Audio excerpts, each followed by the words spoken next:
All right, well, this is Zach Schuster from Cyclocross Magazine, and we're here in very hot and humid Waterloo, Wisconsin, and we've got Sven Nys here, and we're going to do a little Ask Sven Anything. So we asked our readers for some questions, Sven, and we're going to go ahead and ask away. Is that cool? Yeah, that's cool. I'm curious what they want to know from me. So the first question, we saw yesterday you had a Twitter post and you said that you're really enjoying coaching. Yeah. So Dave from Iowa wants to know, do you enjoy coaching as much as you did racing? Yeah, it's the right time in my life to do that. I have a lot of experience with all the things I've done as an athlete, and I'm now on an age that I'm really happy with what I'm doing now and coaching the young riders and teach him a lot of good stuff and talking about cycling and trying to be as good as possible. And so along those lines, we actually had a question from overseas. Franco from Scotland wants to know just how good can Tom Pitcock be? Yeah, that's a question we can't answer for the moment. He is a really big talent. If he jumps on a bike, he can win races, not only in cyclocross, but also time trial, road, even mountain bike, I think.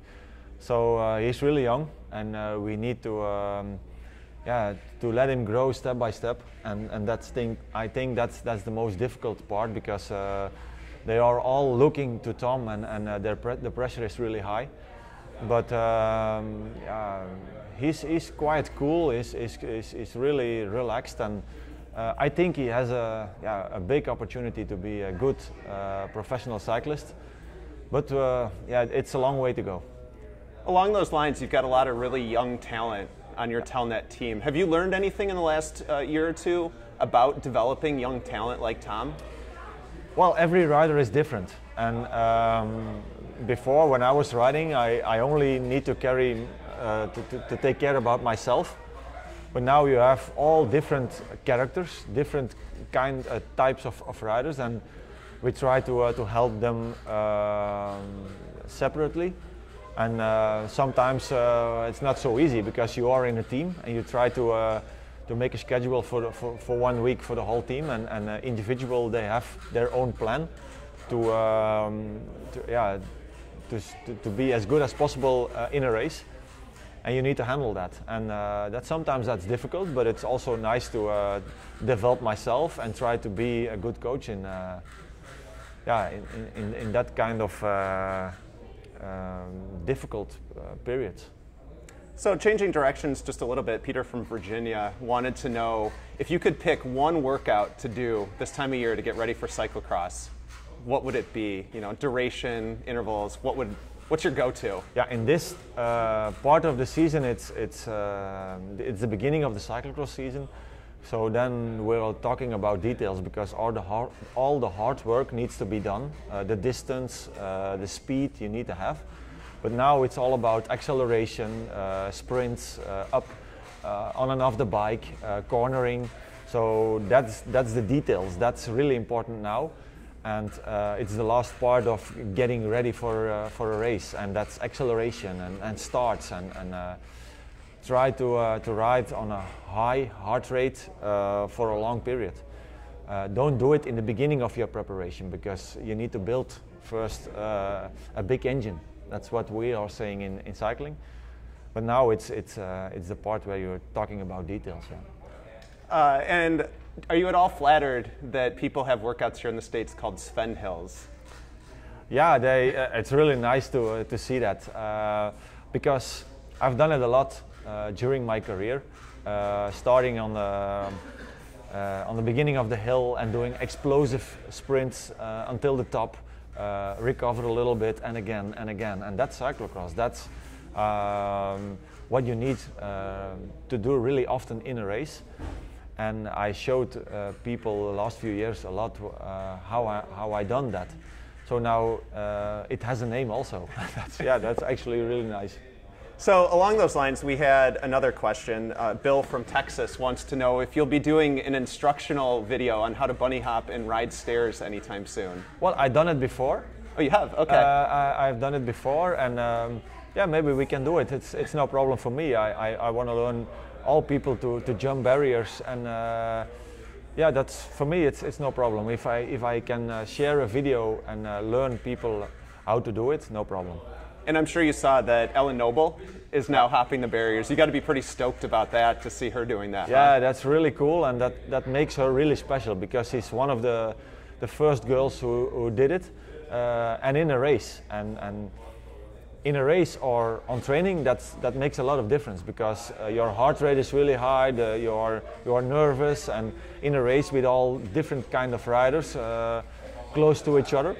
And she did it, and that's really cool to see, and that makes her, really special. And I'm gonna follow her the next few years. Yeah. So you obviously had a successful racing career. Folks had some questions about that, and so Steve from Ohio wants to know, what is your #1 most memorable race? Yeah, for me, and it's not because I'm now in the US, but the World Championships in Louisville were really special, and the circumstances were really special because of snow and ice, and the temperature is getting below and above zero, and it changes every day. Then the race moved to a day earlier, so the pressure was really, really high. It was really a special event, and it was the first time that we showed the US what cyclocross was all about on that level, and it opened doors for cyclocross over here. And that's the reason why of course I won the race, that helps also, but for me that opens also doors here at track. I signed the contract also here, and for me that was the best event I ever did. And along those lines, a little bit tougher, we had a question about HIDA the next year. Yeah. Do you ever go back to that in your mind and think about what could have been? Yeah, because it's not a negative race for me. It was, I think, my best race ever. I did my best level at the World Championships ever, and I think if I see the race again, I can win that race. We were at the same level, me against Stibar.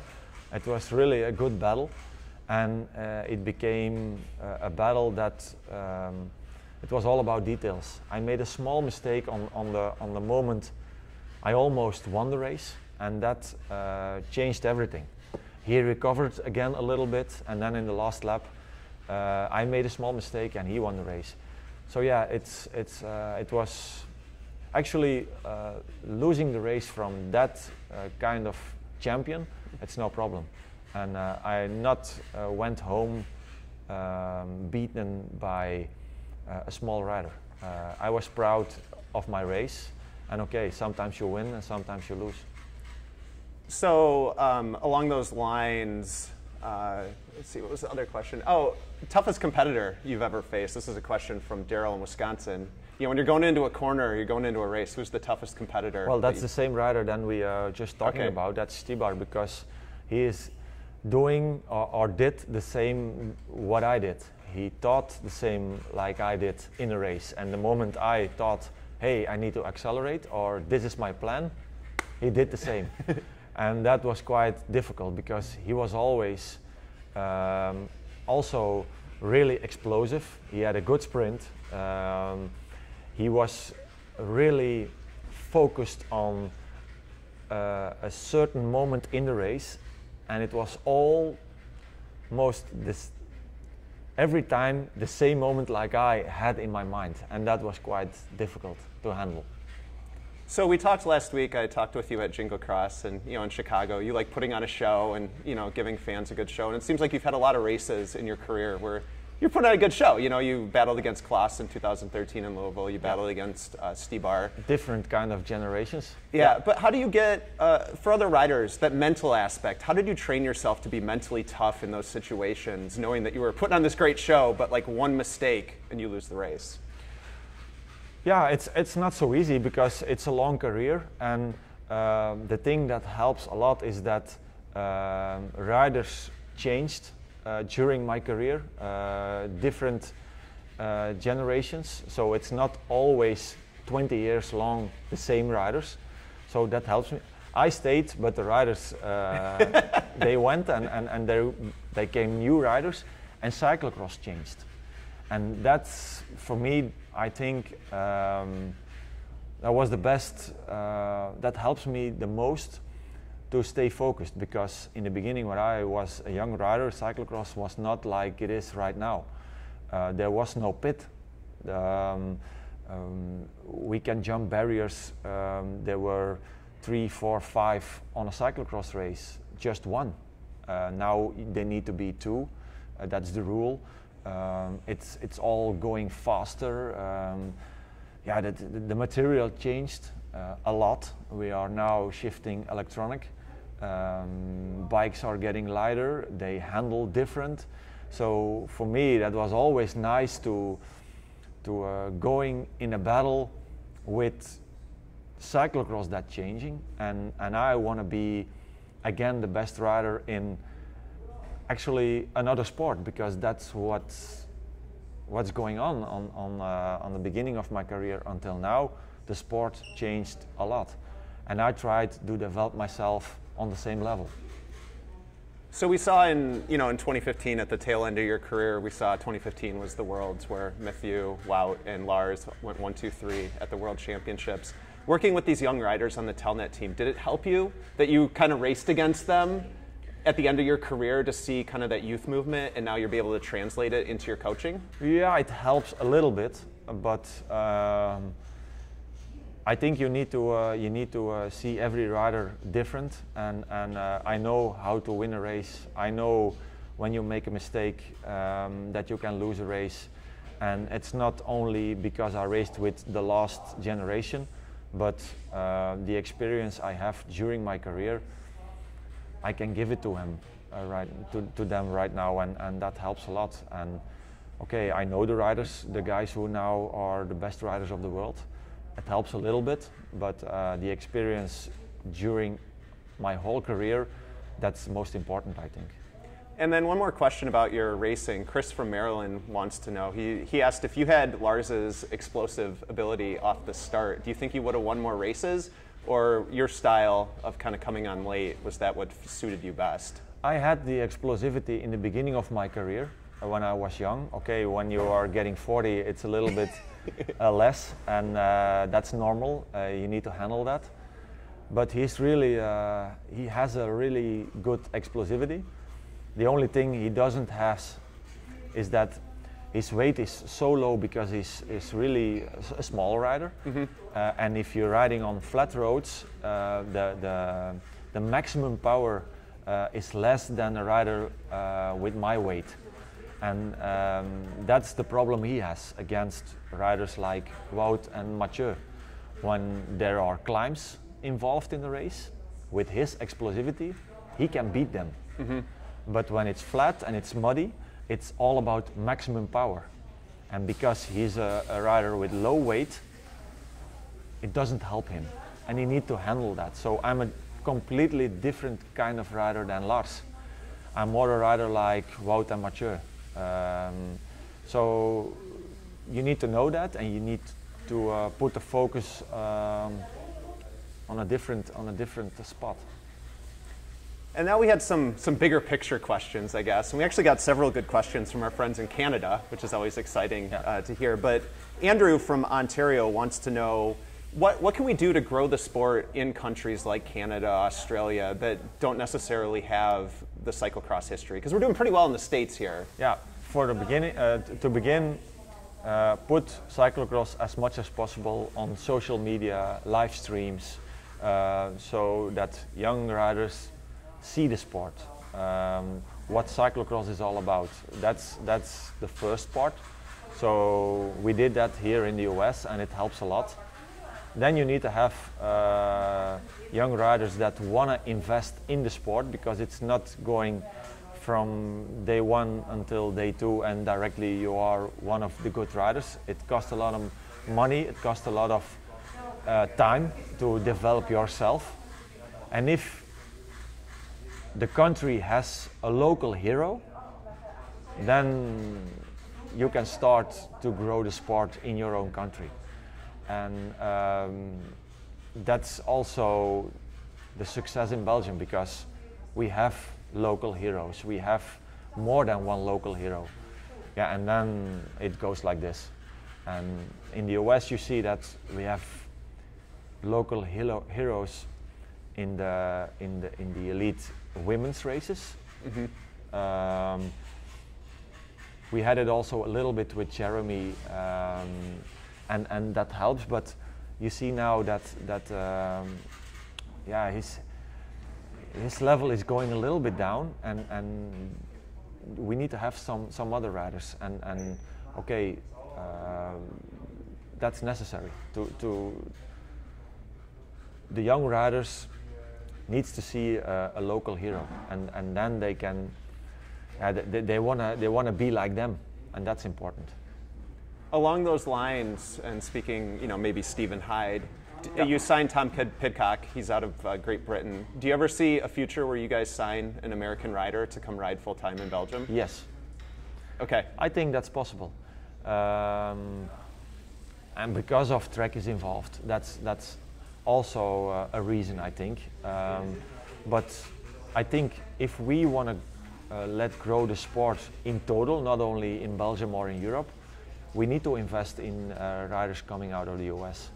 So I'm looking forward to talk with more riders. I did it already last season.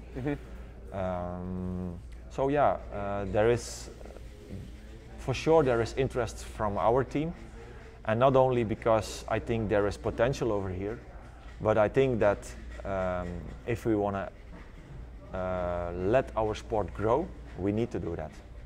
And we did have a question. Someone from Australia wanted to know if maybe, speaking of social media and making a buzz, if maybe you'll head down there again sometime? I was there for mountain bike racing, World Championships a few years ago. Yeah, maybe, why not? If Australia is ready for cyclocross and want to have me as an ambassador over there, I'm ready to go. Because I'm not only busy with helping my team, but I try to be a good ambassador for the sport in total. And that's also the reason why I was in Chicago and coming here, and not only working for the team, but try to do clinics over here. And we can do a lot of work, and we need to have now the young riders who show the world what cyclocross is all about, and the old guys helping to let grow the sport. And yeah, I want to work on this. Cool. And then Andre from Montreal asked, are you concerned about the young talent in cyclocross moving to the road for financial reasons? And do you think the Olympics, having cyclocross be part of the Olympics, is a solution to that issue?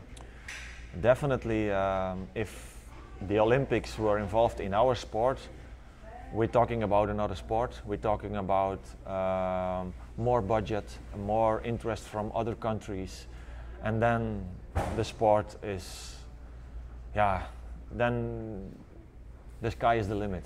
That should be really great.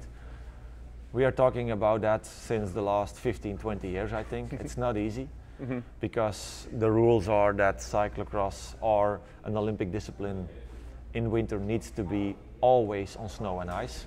We don't have that always, but it's a winter sport, and I think we need to talk every year again and try to promote it, because it can. Yeah, if we have that would be awesome.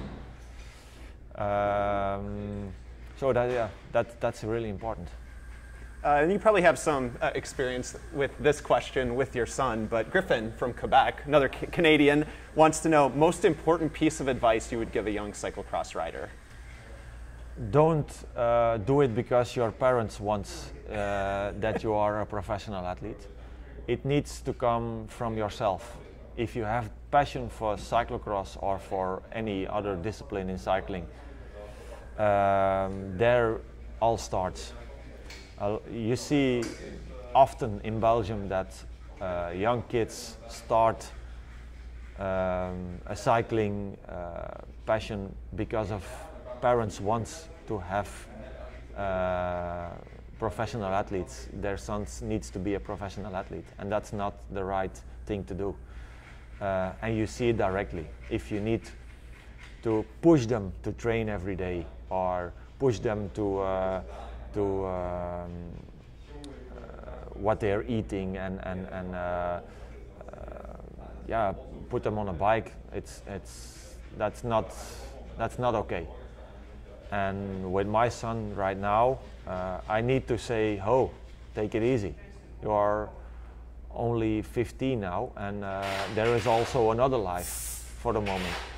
So that's important, and you see it directly. Don't push them. It needs to come. It needs to be your passion, and then you can do a lot. Okay, and then Eric from Illinois wants to know if you have any thoughts on how to increase diversity in the sport, whether that be women, minorities, other countries. How do we get more different people involved in cyclocross? Well, we're doing a lot about women's cycling the last 5 years. In Belgium, actually, there was nothing. Now, every C1 category race has also a women's race. The budget for women's racing is going up a lot. We have now live on TV women's racing since the last 2 years. So that's really important to let grow the sport. Have good ambassadors for the sport. I think that's really important, and we need to invest in our sport and try to have the basic where it all started right now in Belgium. Stay focused on that also, because if that is gone, then we have a problem.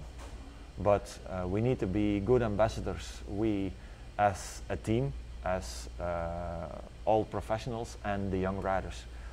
And then we can promote also cyclocross in other countries, and that helps a lot. All right, and I have about 2 more questions. Going back to your team with Telnet, which riders do you see certain parts of you in? Like, do you look at a Lars and see something about yourself in him, or look at a Toon Aerts and see something in him? Or any of your riders on your team? All the riders have some skills that I also had, but I had also sometimes problems with long runs or at the end of my career, really explosive starts. So here in my team are riders who have possibilities and better skills than I had on a certain moment. So if you put them all together and could have one rider with a mix of all the talents and the skills of all the team, yeah, that would be a dream. But you need to work on the good things, and you need to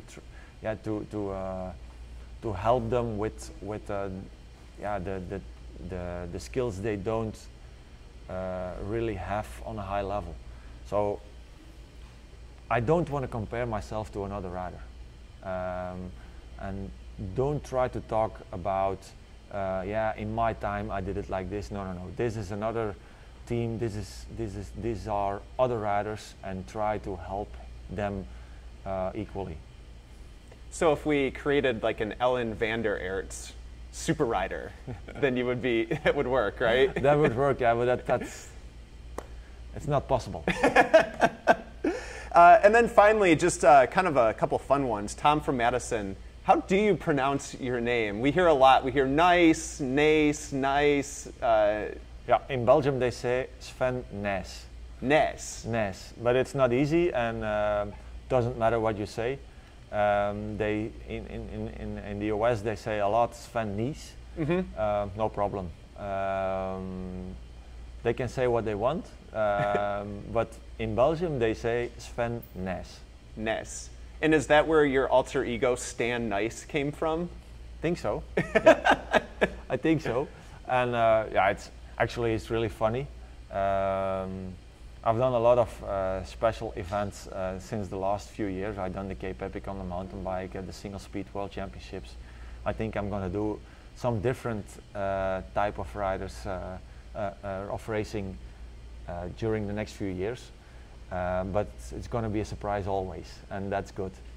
And then finally, here in Wisconsin, we do this really weird thing where we wear cheese on our head. And we're also known for being very friendly folks. And so Dave Toll, do you know Dave Toll, the announcer? Yeah. He came up with the idea of Wisconsin Nys instead of Wisconsin Nice. So I brought with me, I was wondering if we could get you to put on this cheese head for Wisconsin Nice. Okay, so that's my new helmet for the next, few days.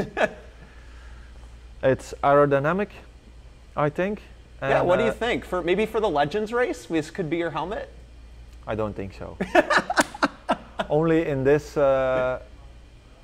building I can wear the helmet for 5-6 seconds and then it's finished. Okay. Well, Sven, thank you so much for being a good sport. I really appreciate it. It's been a pleasure to hang out with you, and I know all of our readers really appreciate you taking the time. Thank you very much. Sorry for my English. I try to do my best, but it's better than your Dutch.